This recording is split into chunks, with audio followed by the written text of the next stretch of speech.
Assalamualaikum warahmatullahi wabarakatuh. Alhamdulillahirabbil alamin. Allahumma shalli wa sallim wa barik ala sayyidina Muhammad wa ala sayyidina Muhammad amma ba'du. Anak sekalian, kelas 6 pada pagi hari ini kita bertemu kembali dengan pelajaran atau ekstra baca tulis Al-Qur'an. Kemarin sudah sedikit Mister sampaikan untuk sejarah Al-Qur'an atau masa di mana Al-Qur'an itu baru diturunkan dan juga proses pembukuannya. Sekarang kita akan masuk ke materi ya, halaman 69 kalian buka buku paketnya BTQ, keutamaan membaca Al-Qur'an ya. Jadi kita iman terhadap adanya Al-Qur'an atau kitab-kitab sebelumnya. Ini adalah termasuk rukun iman yang ke berapa? 1 iman pada Allah, 2 iman kepada malaikat, 3 kepada kitab-kitab Allah ya. Rukun iman yang ketiga. Selain itu, kita juga harus mengamalkan ataupun menghayati isi yang ada di dalam Al-Qur'an. Kalau kita mau belajar Al-Qur'an cara membacanya, kita belajar ilmu tajwid, yaitu cara membaca Al-Qur'an dengan fasih dan benar. Kalau kita ingin mengetahui makna dalam dari Al-Qur'an, kita belajar ilmu tafsir. Kalau kita ingin mengetahui cara-cara beribadah mulai dari wudu, muamalah dan lain sebagainya, kita belajar ilmu fikih. Kalau kita ingin tahu sejarah-sejarah ya dari mungkin peradaban Islam dan lain sebagainya, kita belajar ilmu tarikh atau ilmu sejarah agama Islam, seperti itu.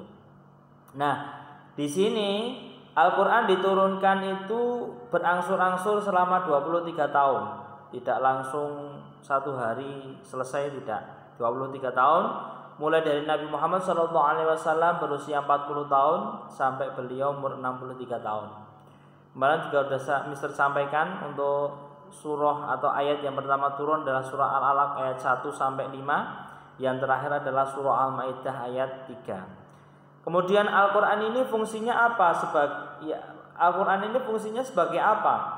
Yaitu sebagai pedoman, petunjuk untuk mengatur kehidupan umat Islam. Al-Qur'an adalah sumber hukum tertinggi. Jadi kalau sudah ada nas di dalam Al-Qur'an, sudah ada larangan di dalam Al-Qur'an, otomatis sudah tidak ada lagi hal yang bisa menyangkal hukum tertinggi, yaitu Al-Qur'anul Karim.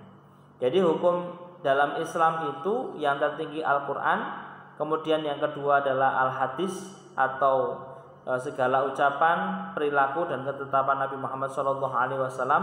Yang ketiga adalah ijma, kesepakatan para ulama dan juga tetap berpegang teguh pada Al-Qur'an dan hadis. Yang terakhir adalah qiyas atau menyamakan hukum yang mana alasan diharamkannya sama dengan hukum itu. Nah, itu Mister hanya sedikit menyampaikan dasar-dasar daripada hukum Islam. Kemudian di dalam Al-Qur'an ini ada dua segi unsur yang ada di dalamnya, yaitu ada unsur hablum minan nas atau hablum minallah dulu, kemudian hablum minan nas. Ada hubungan vertikal dan horizontal ya, bahasa kerennya itu vertikal dan horizontal. Hubungan yang mana hablum minallah ini adalah hubungan kita kepada Allah ya, kepada Allah. Hubungan kita kepada Allah apa? Beribadah, sholat dan lain sebagainya. Dan juga ada hubungan antar manusia, yaitu hablum minan nas. Kalian lihat bukunya di situ ya. Jadi sudah jelas hubungan hablum minallah itu diantaranya sholat, puasa, zakat dan haji. Hablum minan nas contohnya seperti pergaulan, menjaga sikap, sopan santun, atau kalau dalam fikih muamalah seperti jual beli dan lain sebagainya.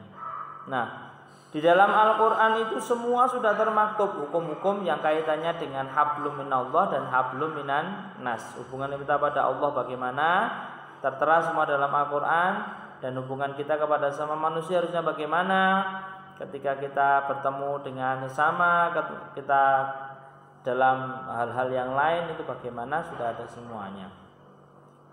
untuk mencapai kehidupan yang baik, maka kita harus selalu berpegang teguh pada Al-Qur'anul Karim. Membaca Al-Qur'an juga termasuk salah satu hal yang utama atau sangat dicintai oleh Allah Subhanahu wa taala. Nah, kalau di sini para ulama sepakat bahwasanya hukum membaca Al-Qur'an dengan ilmu tajwid adalah fardu ain. Jadi kalau kalian baca Al-Qur'an harus pakai tajwid ya, friends. Kalau tanpa tajwid itu bisa nanti kita tidak mendapatkan pahala tapi mendapatkan dosa. Karena apa? Karena ketika kita membaca Al-Qur'an tanpa ilmu tajwid, ini bisa merubah arti daripada Al-Qur'an. Jadi Al-Qur'an itu beda panjang pendeknya saja, beda harokat kasroh fathahnya saja, ini sudah akan berbeda artinya. Maka di sini ulama sepakat kalau membaca Al-Qur'an dengan ilmu tajwid hukumnya fardu ain atau harus dilakukan perorangan. Tetapi jika kita mempelajari ilmu tajwid, di sini dikatakan oleh karena itu marilah kita mempelajari ilmu tajwid. Tapi hukum untuk mempelajari ilmu tajwid sendiri, kalau di dalam versi buku selain ini Mister lihat yaitu fardu kifayah. Atau kalau satu desa sudah ada yang mempelajari satu, maka gugurlah kewajiban yang lain. Ini mempelajarinya ya, tapi prakteknya adalah wajib ain atau fardu ain, harus pakai tajwid. Kalau nggak pakai tajwid kalah. Beda dengan bahasa Indonesia ya, friends. Kalau bahasa Indonesia kalian mau panjang pendekkan tetap sama artinya. Saya sama saya itu tetap artinya ya saya, aku. Tapi kalau dalam bahasa Arab sudah beda. Seperti contoh, misalnya kasih contoh, khalifah dan khalifah itu artinya sudah beda. Kalau khalifah linya panjang, ini artinya pemimpin. Tapi kalau khalifah tanpa panjang, ini artinya adalah unta betina yang sedang hamil. Jauh sekali kan ya. Itu hanya beda panjang pendeknya saja, belum yang lain. Maka tolong ketika baca Al-Quran perhatikan tajwidnya. Jangan malu untuk belajar ya. Karena apa? Ketika kita belajar maka akan dapat dua kebaikan. Ketika kita belajar kemudian benar, apa maksudnya kita baca Al-Quran belajar, kemudian kita benar membacanya, maka pahalanya dua, yaitu pahala belajar dan pahala benar. Tapi kalau ketika kita salah dalam waktu belajar, maka kita dapat pahala satu, ya, tetap dapat pahala belajar, walaupun pahala benarnya belum dapat. Seperti itu ya. Keuntungan dapat orang membaca Al-Quran ya.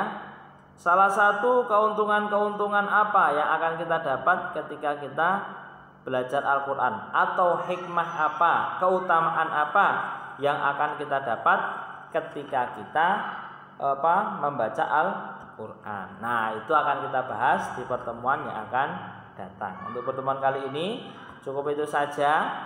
Pada kesempatan pagi ini tidak ada tugas, hanya menyimak video Mister. Tolong diingat-ingat dan tanamkan dalam hati kalian untuk selalu bisa membaca Al-Quran setiap hari. Jangan sampai lisan kita satu hari sama sekali tidak baca Al-Quran ya. Karena apa? Al-Quran adalah kitab kita, dan ketika membacanya pun satu huruf diberikan oleh Allah pahala 10 kali lipat. Bayangkan kalau kalian cuma baca alif lam mim gitu aja, ini kan 3 huruf, alif, lam, dan mim. Ini udah 30 kebaikan kita dapat. Kalau kalian baca 1 juz, berapa juta huruf? Makanya itu tolong kalian perhatikan khususnya untuk membaca Al-Quran ya. Setiap hari baca Al-Quran biar lisan kita fasih untuk baca Al-Quran. Kurang lebihnya Mister mohon maaf. Itu saja yang Mister dapat sampaikan. Bila taufiq wal hidayah dinas siratal mustaqim, wallahu muwaffiq ila aqwamit thoriq. Assalamualaikum warahmatullahi wabarakatuh. Goodbye.